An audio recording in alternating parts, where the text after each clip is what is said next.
Hello everyone, welcome to Hindi voice. Anglo Indian शिक्षक mister Oliver एक बार देर रात शिमला के बाहर बने अपने स्कूल लौट रहे थे। मशहूर लेखक रुडयार्ड किपलिंग के समय से भी पहले यह स्कूल अंग्रेजी पब्लिक स्कूलों की तर्ज पर चल रहा था और यहाँ पढ़ने वाले बच्चे ब्लेजर, टोपियों और टाई में सजे अधिकांशतः समृद्ध भारतीय परिवारों के होते थे।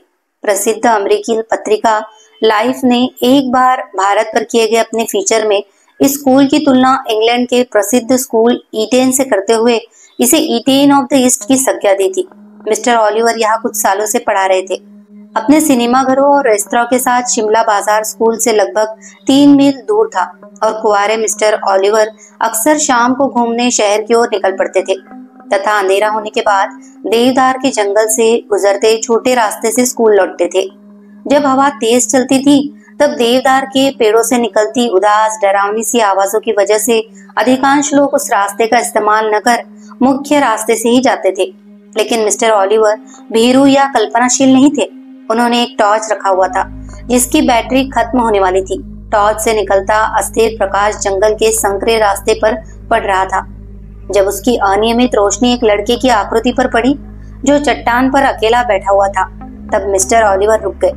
लड़कों को अंधेरा होने के बाद बाहर रहने की अनुमति नहीं थी। तुम यहाँ बाहर क्या कर रहे हो लड़के? मिस्टर ओलिवर ने थोड़ी कठोरता के साथ उसके पास जाते हुए पूछा ताकि वह उस बदमाश को पहचान सके। लेकिन उस लड़के की ओर बढ़ते हुए मिस्टर ओलिवर को यह महसूस हुआ कि कुछ तो गड़बड़ है। ऐसा प्रतीत हो रहा था कि वह लड़का रो रहा है। उसने अपना सिर झुका रखा था। अपने हाथों में उसने अपने चेहरे को थाम रखा था और उसका शरीर कांप रहा था। वह एक विचित्र बेआवाज रुलाई थी और मिस्टर ओलिवर को साफ तौर पर थोड़ा विचित्र महसूस हुआ। अच्छा, क्या बात है? उनकी आवाज में अब क्रोध की जगह सहानुभूति थी। तुम क्यों रो रहे हो? लड़के ने न जवाब दिया न ऊपर देखा।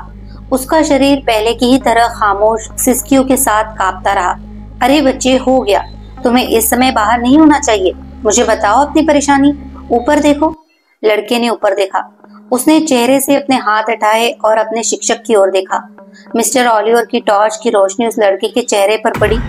अगर आप उसे एक चेहरा कहना चाहे तो उस चेहरे पर आंखें, कान, नाक, मुंह कुछ भी नहीं था।